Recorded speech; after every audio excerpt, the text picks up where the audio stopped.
Eu me lembro que uns anos atrás nós tínhamos o desenho do Charles Brown, lembra? O desenho do Charlie Brown, principalmente em tiras. Nos Estados Unidos eles usavam tirinhas dos jornais para que, através do Charlie Brown, falar certas coisinhas, coisas que talvez o próprio editor do jornal não diria, e ali pelas figurinhas ele acabava dizendo. Mas havia numa dessas tirinhas um jogo de beisebol. Esse é um jogo bem americano. O jogo de beisebol caracteriza-se por conquistar bases. Tem algumas bases, você deve conquistá-las, não vou esclarecer muito, mas todas as bases já estavam conquistadas e o Charlie Brown estava lá para rebater uma bola, e aí então ele disse assim, olha, nós estamos liquidados. Quem conhece o Charlie Brown é o carequinha, certo? Mas aí estava junto com ele também o Charlie Brown, o Charlie Brown, mas estava com ele aquele outro que tem como é que chama aquele cheirinho, como nós usamos, que as crianças têm o cheirinho. E ele disse, não estamos liquidados, nós estamos cercados por oportunidades insuperáveis. Bom, não ajudou muito, mas aquilo me fez refletir. E esta frase, oportunidades insuperáveis, já pude trazer através de algum artigo lá no Maná, da segunda, e Deus já falou conosco numa outra mensagem, quarta-feira, e hoje eu gostaria de tratar um assunto interessante. A vida, meus irmãos, na verdade, é uma série de problemas. Temos que entender isto. Uma série de problemas, alguns facilmente equacionáveis, outros de resolução simples, direta, rápida, e alguns oportunidades insuperáveis. Portanto, meus irmãos, os problemas que nós enfrentamos podem ou não derrotar-nos, depende de como os encaramos, de como nós tratamos deles, o que fazemos com eles. Dependendo apenas do modo como nós respondemos a eles, podemos ser bem-sucedidos ou fadarmos ao fracasso. Infelizmente, muitas pessoas fracassam em não enxergar como Deus pode usar a oportunidade daquele problema, fazer a diferença na sua vida, ser um degrau, ser algo para o bem, para o crescimento. E é sobre isso que nós gostaríamos de tratar, e muitas pessoas reagem de forma até mesmo insensata, e se ressentem dos seus problemas, quando a palavra de Deus nos ensina diferente. Se a vida é um equacionar constante de problemas, então que venham os problemas e que Deus nos ajude na solução deles. Esta é a forma de encará-los. Então, queremos refletir sobre isto e considerar os benefícios que os problemas podem nos trazer. Na verdade, meus irmãos, Deus deseja usar os problemas em sua vida. Provérbios capítulo 20, versículo 30. Assentados mesmos, por favor, ainda em reverência à palavra de Deus, mas assentados. Do seu lugar, nós vamos ler alguns versículos. Eu espero que você tenha a sua Bíblia sempre aberta. Reparta a sua Bíblia com quem está do seu lado. Lembrei do nome do menininho que tinha aquela fraldinha, o cheirinho, né, como a gente fala. Era o Linus. O Linus, você falou do Linus, mas eu não consegui visualizar daqui. O Linus, né, que tinha aquele cheirinho. O Linus era o menininho que sempre tinha as frases boas, né, daquelas tirinhas. E veja só, vamos ver o que Deus tem para nos falar sobre este assunto. Provérbios capítulo 20, verso 30. Parece um versículo duro, mas veja só. Os vergões das feridas são a purificação dos maus, como também as pancadas que penetram até o mais íntimo do ventre. Eu vou ler de novo. Os vergões das feridas são a purificação dos maus, como também as pancadas que penetram até o mais íntimo do ventre. Vamos orar mais uma vez. Querido Deus, é uma responsabilidade muito grande falar em Teu nome. E Teu servo não é digno disso, Senhor, muito pelo contrário. Mas que o Senhor purifique o seu coração, os seus lábios, a fim de que seja o Senhor falando através dele, de tal maneira que todos nós possamos sair daqui edificados, constrangidos pelo Teu amor, confortados pela Tua palavra. Ó Pai amado, que a partir do coração do Teu servo, mas de todos que aqui estão, que possamos realmente entender o que o Senhor quer falar a cada um de nós. Por isso, usa este momento tão especial e oramos no nome do Senhor Jesus. Amém, Pai. Sabe, Deus usa os problemas para guiar a todos nós. Esses dias eu estava lendo uma reportagem sobre um navio que traz peixes do alto mar. Às vezes leva dias para fazer a pesca e eles colocam os peixes dentro de um grande tanque. Na verdade, a parte de baixo do navio é um grande tanque, dividido em setores para selecionar os diversos frutos da pesca. E alguns peixes têm muito mais valor se eles chegarem até a costa, até o porto, vivos. Porque então a carne do peixe vai estar mais macia, principalmente esses peixes que são trazidos de águas mais profundas e mais geladas. Eles colocavam então em tanques, dando todas as condições para que esses peixes chegassem vivos, mas porque estavam fora do seu habitat, num tanque escuro, aqueles peixes iam ficando inanimados, até que morriam. Ou, ainda que não morressem, eles estavam com a carne tão dura quanto se tivessem morrido e sido congelados. Como resolver este problema? Sabe o que eles fizeram? Colocaram um tubarão dentro do tanque. Mas como assim? Então, eles iam morrer, né? Porque o tubarão ia comer alguns deles, certamente. Mas com o tubarão dentro do tanque, sabe o que aconteceu? Aqueles peixes não ficavam parados. Eles ficavam agitados e durante toda a viagem, pela simples presença do tubarão ali, aqueles peixes não ficavam inanimados. Portanto, eles chegavam frescos no porto para poderem, então, ter um melhor preço. Ainda que o tubarão comesse alguns, o lucro era melhor desta forma. Eu já vi usarem em algumas reportagens por aí, até em estudos de autoajuda, mas sabe o que nos ensina essa situação? É que quando nós temos um problema, uma dificuldade ou uma ameaça que nós sentimos, nós nos mexemos. A grande história do povo de Deus em Jerusalém. Eles receberam o Evangelho, o Senhor Jesus Cristo foi embora e eles começaram a reter o Evangelho naquela região. Então Deus mandou uma grande perseguição aos seus filhos, inclusive à sua nação, ao seu povo, não somente aos salvos, mas todos eles tiveram que sair dali. E aí o Evangelho se espalhou radicalmente, não é? Grandemente pelas estradas, porque então o que era para ser um problema, de fato era um problema, mas o resultado maior, uma solução para toda a humanidade. Sabe, meus irmãos, isto, trazendo na devida escala, eventualmente pode acontecer em nossas vidas. Algumas dificuldades virão sobre nós para nos fazer mexer. É comum nós nos acomodarmos às situações. Estávamos conversando antes do culto, às vezes a gente mesmo se acomoda, pelas próprias conquistas que nós temos. Então, a gente conquista as coisas, né? A vida começa a entrar num certo rotina, num dia a dia, uma sequência que depois não nos faz mais conquistar novos postos, novos horizontes, e parece que congelamos no tempo. E às vezes, então, Deus permite alguma coisa para nos acordar, ou para nos guiar. Porque sabe, meus irmãos, quando às vezes um certo problema, uma certa dificuldade vem, é para Deus nos guiar numa direção, onde Ele mesmo vai apontar o escape, e através daquele escape virá um novo caminho, um novo desafio, uma nova meta, um novo trabalho, uma nova realização que Deus quer nos usar. A pior coisa que pode acontecer com um ser humano é ficar sentado sobre as suas próprias realizações. Porque, meus irmãos, não cessam as realizações. Não é a idade que nos faz cessar de realizar, pelo contrário, à medida que nós temos mais experiência, mais vivência, nós podemos ser melhores instrumentos nas mãos de Deus. Porque quando é a aposentadoria do salvo? Neste mundo, não tem. Não tem INSS nos céus. Sinto muito dizer. Não tem. Aquelas duas palmeirinhas, né, com a rede, com a águazinha de coco, nos sentado na praia, não tem no céu. Nós vamos entrar no céu para trabalhar. É um momento de realização.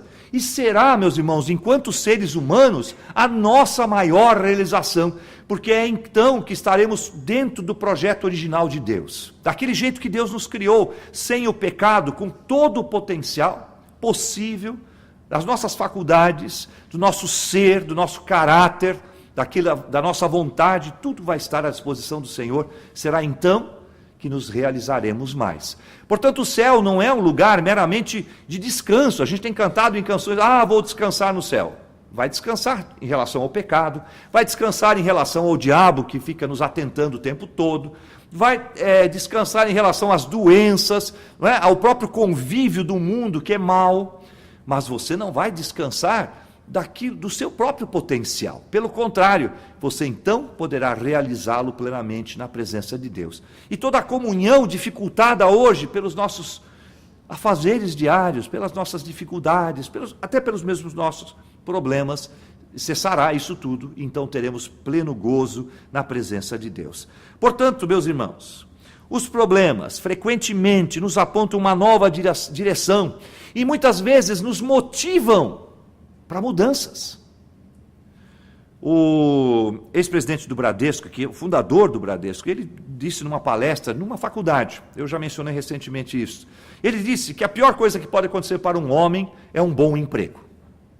Como assim? É o que todo mundo procura, né? Um bom emprego que pague bem, que trabalhe pouco e que tem bastante benefícios. É isto que eu procuro. Mas isso é o que faz mal ao homem, porque ele se senta sobre a sua comodidade.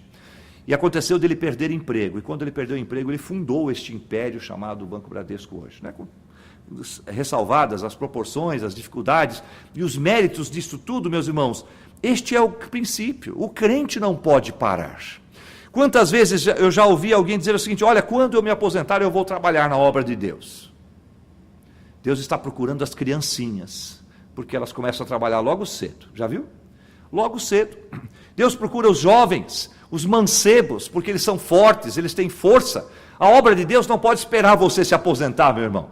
Pelo contrário, você precisa já. Deus quer usá-lo já. Deus está tentando chamar a nossa atenção, e às vezes Ele o faz por problemas. Eu tenho duas formas de Deus me dar um puxão de orelha. Uma delas é com alguma coisa que Ele sabe, que me fere e que me faz despertar. Mas muitas vezes, meus irmãos, Deus me chama a atenção por bênçãos que Ele me dá. Porque às vezes eu ganho algumas bênçãos que eu digo: Senhor, eu não as mereço. Não são, eu acho que o senhor errou de endereço, né? Está errado. Deve ser na casa da frente, não deve ser para mim. Porque eu não mereço isto. E aquilo me provoca, me angustia, e falo assim: agora eu tenho uma responsabilidade maior para com Deus. Eu agradeço a Deus pela minha família, pela minha vida, pela igreja onde eu fui colocado, pela esta cidade que me recebeu, mas isto tem que me trazer o que? Movimentar os meus músculos espirituais, meu cérebro espiritual, né? A Bíblia diz que tem sabedoria espiritual, então o meu cérebro espiritual precisa ser movimentado. Qual será a área onde Deus quer me usar neste momento? Provérbios 20:30 que nós lemos diz: os vergões das feridas são a purificação dos maus, como também as pancadas que penetram até o mais íntimo do ventre. Por mais dura que sejam estas palavras, meus irmãos, Deus não tem más intenções para conosco. Deus quer nos ver restaurados, firmes e produtivos. É isto que Ele espera de nós. Como segundo ponto, gostaria de chamar a atenção de todos nós: Deus usa problemas para nos examinar. Tiago 1, 2, 3 e 4. Tiago, capítulo 1, versículos 2, 3 e 4.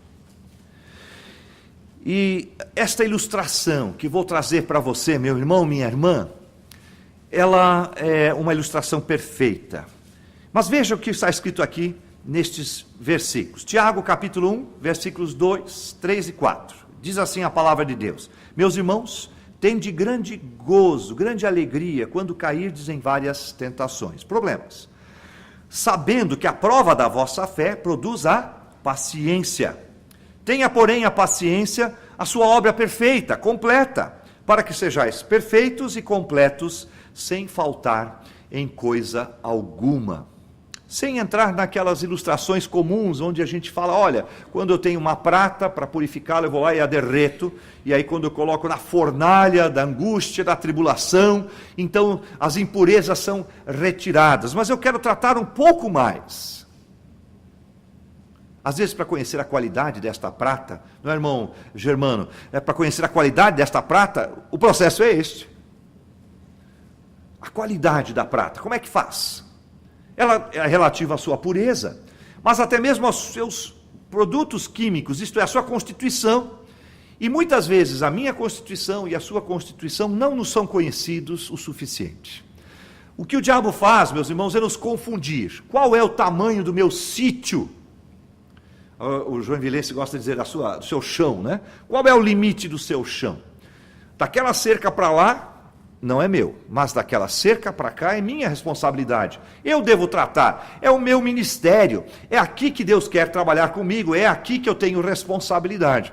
E o que o diabo faz é confundir-nos em relação a esses limites, um pouco para lá, um pouco para cá, e com isso nós nos afastamos da divisa e ficamos num sítiozinho pequeno. É como se nós tivéssemos um terreno de 2.000 metros quadrados e ficamos lá confinados nos 150, 200 metros que nós achamos que é ali o nosso pedaço. E Deus quer fazer-nos estender as tendas. E muitas vezes para isso, então, vem a aprovação. A aprovação serve também para nós nos conhecermos. Deus não precisa saber o quanto que eu suporto, Ele sabe, de antemão, mas eu preciso saber, ok? Então eu preciso saber meu limite, e conhecendo meu limite eu posso ir até lá. Tem uma ilustração muito bonita, ele diz assim: é necessário colocar o saquinho de chá em água fervente, para conhecer-lhe a cor, para retirar-lhe a cor, o sabor e o aroma. Você já foi naquelas casas de chás, né, com esses cafés coloniais, enfim, os chás, antes de você colocá-lo lá dentro da água fervente, é tudo igualzinho, é tudo igual. Não se sabe o seu sabor, o seu cheiro, tem que estar numa caixinha identificada para você não trocá-los. Mas quando você coloca dentro da água fervente, então você sente o aroma, a cor se manifesta e o sabor. Talvez, meu irmão, você esteja se sentindo nesse caldeirão fervente, não é? E você está pensando, por que Deus quer me queimar? Quem disse que Deus quer te queimar? Deus quer saborear a sua vida. Deus quer que você seja o aroma gostoso, que você tenha o sabor maravilhoso, mas é preciso a água fervente. Então, de repente, o teste da minha vida não é para Deus me conhecer, mas para que eu me conheça, para que estes valores sejam desprendidos, e eu possa conhecê-los, e Deus possa se alegrar com a minha vida, e este é o processo, não tem outro. Não é deitado na cama em casa que essas coisas vão acontecer, não é? Não é assim que vem meu salário, não é assim que vem as bênçãos, as conquistas não são assim, elas são na luta, na batalha, são conquistadas bravamente, e quanto mais bravamente, mais valor tem, tanto para Deus como para nós. Meus irmãos, os problemas são uma realidade na nossa vida, e eles têm, entre outras finalidades, a de nos conhecer o nosso limite. Por isso que a palavra de Deus ainda diz o seguinte, que não vem nenhum problema maior do que Deus mesmo lhe providenciará o escape. Sabe, meu irmão, talvez eu e você estejamos passando por esta água fervente, e Deus está sendo louvado, adorado. Então, em vez de se considerar queimando, considere-se exalando o bom cheiro para o Senhor Jesus Cristo. Considere-se sendo o bom sabor de Deus, a boa cor, não é? Porque alguns chás têm cores lindas e que só se manifestam, se botar em banho-maria não vai funcionar, não é? E sabe que Deus não está cozinhando você, mas Deus está provando a mim e a você, para que você se conheça. É um estágio. E eu queria dizer mais, irmãos, apenas alguns poucos seres humanos na história da palavra de Deus foram achados dignos de chegar até o ponto certo da fervura. Nós lembramos o caso de Jó, sempre lembramos dele, mas não foi só Jó. Vocês se lembram de José do Egito? Você não considera a vida do José do Egito uma grande bênção? Meu irmão, você hoje é abençoado por causa do problema que José viveu, não é? Porque por causa do que José viveu, a sua família chegou lá, foi protegida, a nação de Israel cresceu lá dentro, a nação saiu de lá, foi para o seu lugar, Jesus Cristo nasceu judeu e você hoje é salvo. Mas alguém, Deus achou digno de ferver um pouquinho mais, né? De chegar um pouquinho mais alta a temperatura. O que dizer de Davi? O que dizer de Daniel? Eu costumo confundir os dois, mas na verdade agora estou citando de propósito os dois, tá? Não é? Daniel, ele não passou por momentos, ele passou por vários reinados, e toda vez que virava o rei, lá ia Daniel outra vez para outra aprovação. Ele caiu na boca dos leões, mas Deus o protegeu, Deus o honrou, e se tornou um homem digno, a ponto do rei, ou dos reis que passaram, pelo ministério daquele homem de Deus, foram grandemente abençoados. Ele foi uma mudança para a história da humanidade. E nós podemos ser também, desde que a gente não peça para Deus abaixar o fogo. Deixa Deus terminar a sua obra. Ele sabe quanto, porque ele não quer queimar o saquinho de chá, não é? O chá não pode queimar, tem uma temperatura certa. Passou daquela temperatura, perde o sabor. Abaixo daquela temperatura não tira todo o seu potencial. Tem a temperatura certa. E Deus sabe, ela é suportável, porque a presença de Deus vai estar conosco. Me lembrei agora de um lugar muito quente, que 3 jovens foram passear. Aliás, foram jogados para lá, não é? E o que aconteceu? O Senhor Jesus Cristo estava com eles. E diz a palavra de Deus que nem fumaça cheiravam, e que nem um fio de cabelo se queimou. Mas os homens que jogaram aqueles 3, só pelo fato de chegarem perto da boca de onde foram jogados, morreram queimados. Então foi algo sobrenatural, mas a capacidade de resistência daqueles homens, jovens, homens de Deus, foi aumentada, ampliada, porque Deus tinha um propósito para aquelas vidas, e Deus vai fazer isso na nossa vida também. Então, quero refletir mais uma vez, se grande é a aprovação, Deus vai considerar um pouco mais do poder sobrenatural dele para lhe proteger, porque Deus tem um propósito especial para isto. Então, cercado de oportunidades insuperáveis, Deus quer usar os problemas para nos corrigir também. Quantas vezes a dor e o fracasso nos têm trazido muito mais lições do que os acertos. Uma das coisas que o brasileiro tem, no Brasil nós temos isto, eu cresci numa cultura alemã, e nunca foi vergonha para mim, desde pequeno foi criado nesse sentido, nunca foi vergonha para mim errar. O errado, o vergonhoso é deitar-se sobre o erro e lamentar-se sobre ele. Mas o certo é, com o erro, levantar-se, corrigir, fazer de novo e dessa vez acertar. E se ainda não for possível, tente outra vez. E, meus irmãos, isto é assim que funciona. Os empresários americanos, por exemplo, a grande maioria deles já passou por uma falência, por um problema de insolvência muito sério. Grandes corporações já aconteceu isso. E isso para um brasileiro é uma tragédia. Não, Deus não me ama mais. Mas quem sabe, com o fato de você passar por uma dificuldade, por uma quebra financeira, por um problema de saúde, por um problema de relacionamento, Deus não lhe dê um up, lhe faça crescer, você vai para um degrau maior, mais alto, com mais eficiência, com mais qualidade. Porque o feio é você lamentar-se pelo erro. O certo é você corrigir-se e continuar trabalhando. Meus irmãos, na vida espiritual não é diferente. Salmo 119, versículo 71. Então, isto não é apenas uma questão da Europa, não é? Não é uma questão de cultura europeia. É a palavra de Deus que nos ensina assim. Salmo 119, 71. Salmo 119 é um livro maravilhoso.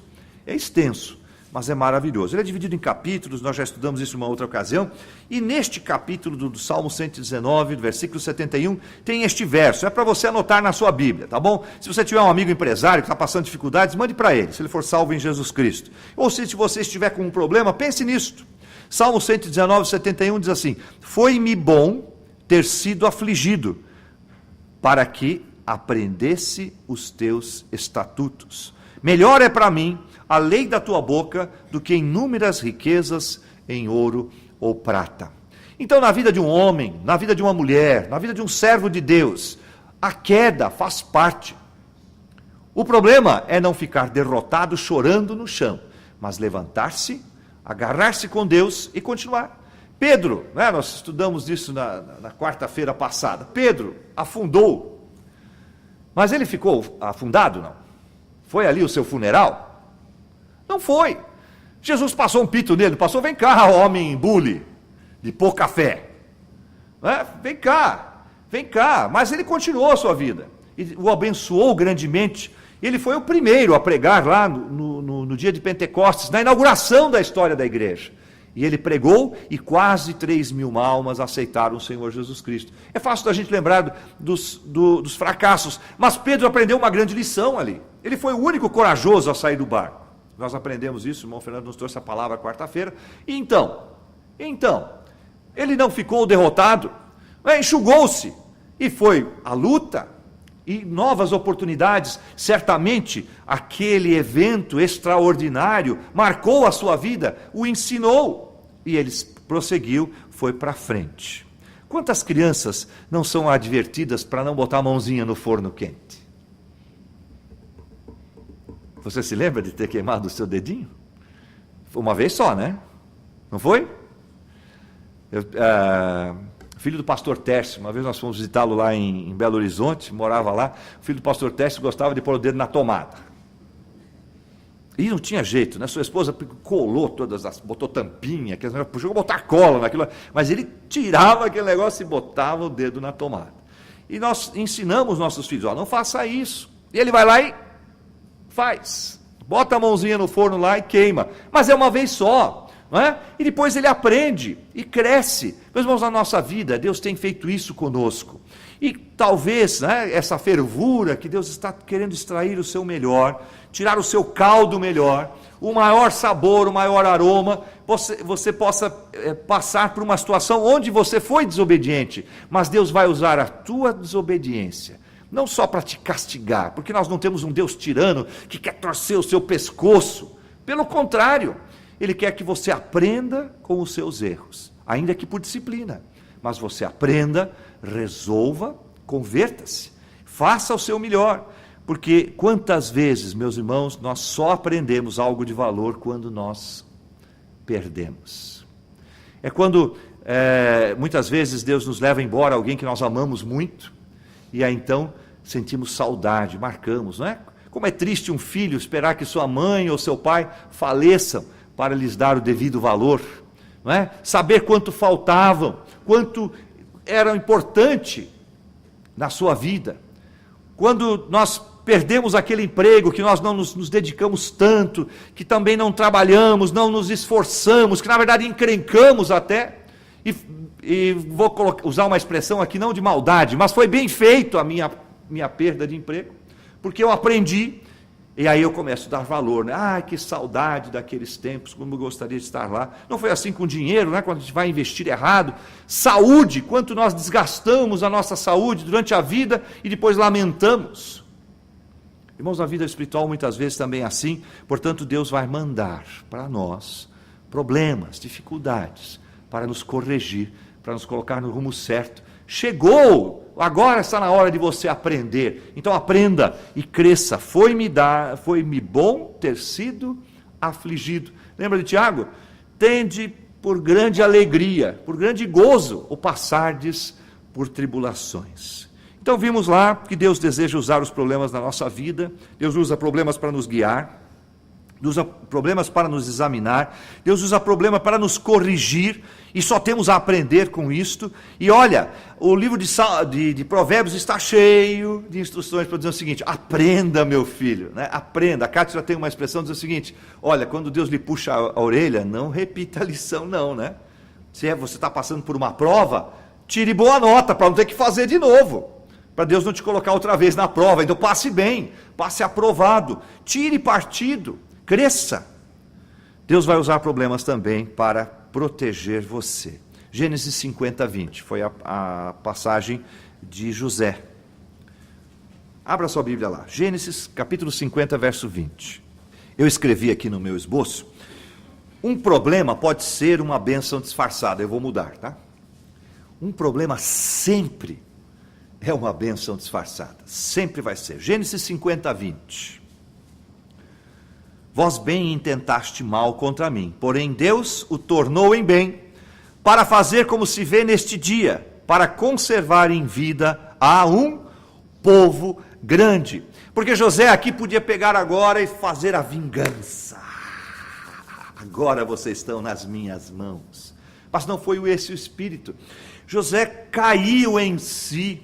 Ele percebeu que a sua angústia, que o grande problema, que ele teve o privilégio, que ele foi escolhido para, usado por Deus, experimentar, foi na verdade uma instrumentalização de Deus na sua vida, para ser uma bênção para muitas e muitas e muitas pessoas, por muitas gerações.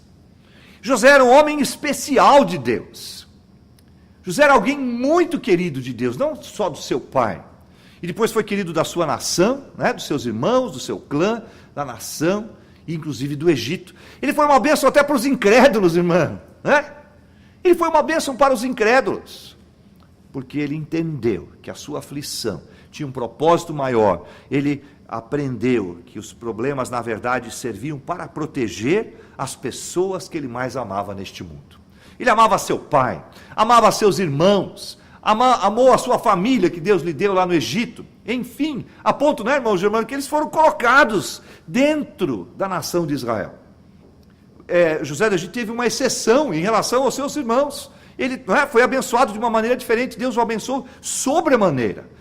Um ser que hoje a arqueologia ainda descobre, né, Alex, artifícios e situações onde ele é homenageado e honrado, inclusive pelos incrédulos, naquela nação ímpia e pagã. Veja só, um problema é uma bênção disfarçada, e ele impede de você ser afligido por algo mais sério, impedido de passar por uma circunstância grave, ainda mais dolorida ou pior. Eu soube de um amigo uma vez, e este foi um testemunho, então isso já aconteceu comigo também. Um amigo que foi demitido de um emprego por ter se recusado a fazer algo ilícito. E depois de um ano, ele soube que a pessoa que tomou o seu lugar foi presa. Percebeu? Num primeiro momento, ele chegou: Senhor, eu defendi a verdade, eu fiz o que tinha que fazer, e o Senhor não me defendeu, e eu perdi meu emprego, e agora estou aqui na fila do desemprego, estou passando dificuldade. Mas Deus estava protegendo aquele sujeito, né? Ele estava protegendo pela sua honestidade, ele foi poupado. Um ano depois, quem tomou o seu lugar estava preso. Já pensou que vergonha, um servo de Deus preso? Já pensou que vergonha? Como seria a tragédia? Muito pior, ele se recuperou, conseguiu um outro trabalho, Deus o abençoou, ganhando melhor, trabalhando honestamente, podendo levar o dinheiro para casa e dormir, como diz a Bíblia, né? Botar a sua cabeça no travesseiro e descansar. O seu desemprego, ele foi um problema, mas o livrou de um problema muito maior. Então, o seu desemprego lhe foi uma bênção, mais tarde, que foi descoberta por ele. Então, Deus vai usar os problemas para nos guiar, Deus vai usar problemas para nos examinar, Deus vai usar problemas para nos corrigir, Deus vai usar problemas para nos proteger e também para nos aperfeiçoar. Romanos capítulo 5, versos 3, 4 e 5. Romanos 5, versículos 3, 4 e 5. A grande lição é que Deus não está ausente. Você pode compreender isto? Deus não está ausente. Você está sofrendo, e Deus sabe o que é sofrimento. Ele enfrentou um sofrimento desumano, torturante, para que eu e você pudéssemos ser salvos, para reconquistar o nosso relacionamento. Romanos capítulo 5, verso 3, diz a palavra de Deus o seguinte: e não somente isto, mas também nos gloriamos nas tribulações, sabendo que a tribulação produz paciência, e a paciência produz a experiência, e a experiência produz a esperança, e a esperança não traz confusão, porquanto o amor de Deus está derramado em nosso coração pelo Espírito Santo que nos foi dado. Queridos irmãos, é tudo uma questão de confiança. É tudo uma questão de confiança. Falamos hoje na escola bíblica dominical, é uma questão de confiança. Quando o seu pai lhe dá uma dificuldade maior, ele não está dando para lhe castigar, mas ele está dando porque ele confia que você vai se desenvolver naquela tarefa. Ele sabe que não vai ser fácil, mas pelo contrário, ele confia que você vai se desenvolver bem, e se precisar de ajuda é só chamar. Hoje está fácil, né? Nós temos hoje, basta dar um telefonema. Todos nós hoje estamos à distância de um telefonema, à distância de um e-mail, à distância de um WhatsApp, e espiritualmente isto ainda é muito mais próximo, basta pedir a Deus. Então, meus irmãos, é uma questão de confiança. Meu Deus confia em mim, é por isso que eu estou com este peso de agora. Ele tem confiança em José, a ponto de lhe entregar a missão do destino de uma nação pela eternidade, pelos tempos dos tempos. E Deus está confiando em você. Então esta situação que você está enfrentando, é na verdade porque Deus quer usar você, mais pertinho dele. Ele é o ser maior, que sofreu o sofrimento maior, e agora ele compartilha com você, para que você possa fazer a obra maior. Deus não está longe, e Deus está interessado no seu caráter, muito mais do que no seu conforto. É isto que é, aí que está o segredo, né?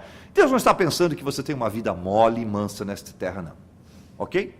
Tira o seu corcelzinho da intempérie. Deus não tem moleza para você aqui, não. Esquece isto. Isto é aquele outro grupo lá. Mas na palavra de Deus não está escrito isso.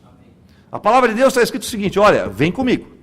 Eu quero você como colaborador das obras que eu tenho, das realizações que eu tenho para fazer com você. E elas implicam em trabalho, implicam em garra, em coragem, em principalmente confiança no Senhor nosso Deus. Lembrando, Deus está muito mais interessado no seu crescimento espiritual do que nos seus mimos, no seu conforto. E este é o segredo. Só que acontece que muitas vezes as igrejas estão cheias de pessoas que querem mimos, né? Que querem um pouco mais de dinheiro na conta, que querem coisas que o Senhor Jesus Cristo nunca esteve neste mundo, exatamente para que ninguém ficasse pensando que isso seria modelo para alguém. Nunca foi. Abraão não é nosso modelo, ok? José do Egito, com a riqueza que ele teve, não é nosso modelo. O nosso modelo é Cristo. Amém, irmãos? Amém. A minha salvação foi conquistada, não foi com as riquezas dos patriarcas para o Velho Testamento. As riquezas dos patriarcas eram necessárias para que Deus formasse uma nação. Não existe nação sem riqueza, sem terra e sem uma cultura. Então isso Deus providenciou, começando com Abraão, um homem rico, seus filhos foram ricos, seu neto foi rico, e foi rico aquele povo todo, até que Deus os instituiu lá na terra. Pronto. Mas, meus irmãos, o meu modelo não é Abraão, Jacó, Isaac, não é Daniel, Davi, não. Salomão também não. Não é? Não é. O meu exemplo é Cristo, que não tinha propriedades neste mundo. Não tinha onde reclinar a cabeça. Portanto, meus irmãos, nossa terra, nossa pátria, nosso investimento, o nosso alcance, né, o nosso objetivo está nos céus. Não que para isso eu tenho que me desprender de tudo e viver como um ermita, botando uma roupa de saco velho, sujo. Não. Deus vai dar o que é necessário. A Bíblia diz que nunca viu o justo mendigar o pão. Mas não é o foco. O foco é o que Deus pode fazer com a minha vida. O que Deus pode fazer com a sua vida. E Deus vai fazer talvez muito mais com você na sua aflição do que na sua bênção. Sabe que as pessoas não reparam na sua bênção, você já percebeu? A não ser que você, né, quando você troca de geladeira, que chega uma geladeira nova, seus vizinhos ficam tudo... Mas passa, na semana seguinte já não lembro mais da sua geladeira. Você encosta seu carro novo na garagem e seus vizinhos fazem... Mas depois o carro, depois de 2 semanas, já é velho mesmo, né? Ele vai lá e compra o dele também, ok? Passa. Mas quando você está doente, quando você está em aflição, quando você está em dor, quando você está em dificuldade, aí você chama a atenção das pessoas que estão à sua volta. E talvez Deus possa lhe usar muito mais nesta forma, na fervura. Não é? O óleo que gelado serve para quê? Mas coloca ele lá na frigideira. Você pode fazer quitutes maravilhosos. O sabor, o perfume, o bom odor virá na fervura. Então Deus está interessado no meu caráter, no seu caráter. Ele não tem moleza para mim e para você. Mas sabe por quê? Porque Ele confia que você é capaz. Ele não só te abastece com os recursos, mas Ele está do seu lado. O Espírito Santo de Deus nunca sai de dentro de você. O Senhor Jesus Cristo diz que não vai te deixar até que se consumem as contagens dos tempos. E olha, está longe disso ainda. Estamos contando. Então, que ano que é esse? Esqueceu? 2016. E se estamos contando, então continua, Cristo está contigo ainda.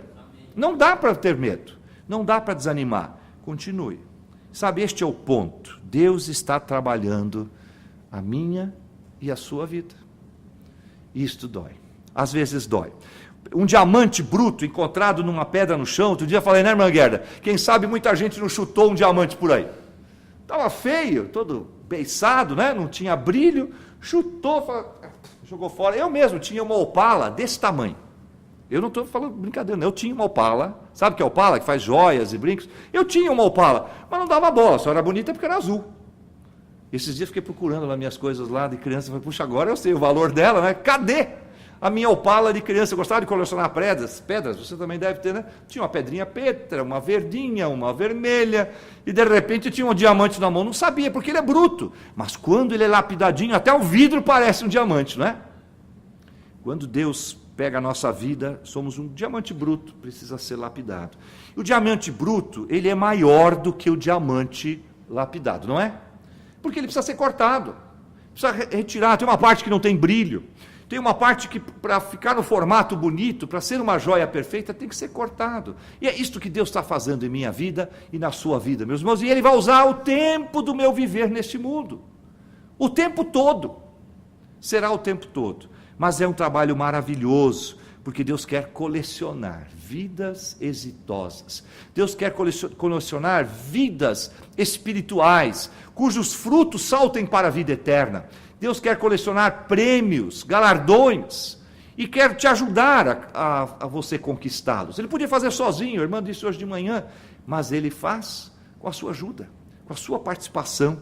Somos colaboradores de Deus. João 5,17, o versículo para o dia de hoje, 1 de maio. 1 de maio. Né? Vamos ler esse versículo. Jesus falou sobre isso. Jesus vinha de uma família de trabalhadores, certo? Tanto a humana como a espiritual. E Jesus disse isso nesse versículo. E Jesus lhes respondeu, João 5,17, meu Pai trabalha até agora. Não foi só lá naquele, haja luz, haja isso, haja aquilo. Cuspiu no chão, lá saiu aquele ser maravilhoso, depois aquela outra moça lá. Aí foi descansar. Não, continua trabalhando. Meu Pai trabalha até agora. E eu trabalho também. E o trabalho de Deus é nos dar trabalho. Nosso descanso espiritual virá lá no céu. E não será um descanso ocioso. Muitos de nós, eu, por exemplo, faz tempo que eu não tiro umas férias delongadas. E sabe por que eu não tiro férias delongadas? Eu não as aguento. Dá coceira. Não tem jeito, né? O pastor Ebenezer, quando sai de férias, vai pregar. Ele é pastor, vai pregar. Só que em vez de pregar na igreja dele, vai pregar na igreja dos outros, né? Pastor José é a mesma coisa. Quando vai sair de férias para os Estados Unidos, vai fazer, congressos missionários. O crente é assim, não tem como parar. Você vai ficar lá na praia, só torrando para um lado, depois vira para o outro, torra para o outro, né? Põe de ladinho para torrar. Ah, para, né? Eu prefiro torrar no... É muito melhor, é muito mais gostoso. Assim sendo, você tem um problema? Eu quero dizer que você tem uma oportunidade de servir a Deus no centro do seu problema, daquilo que Deus está mandando para você.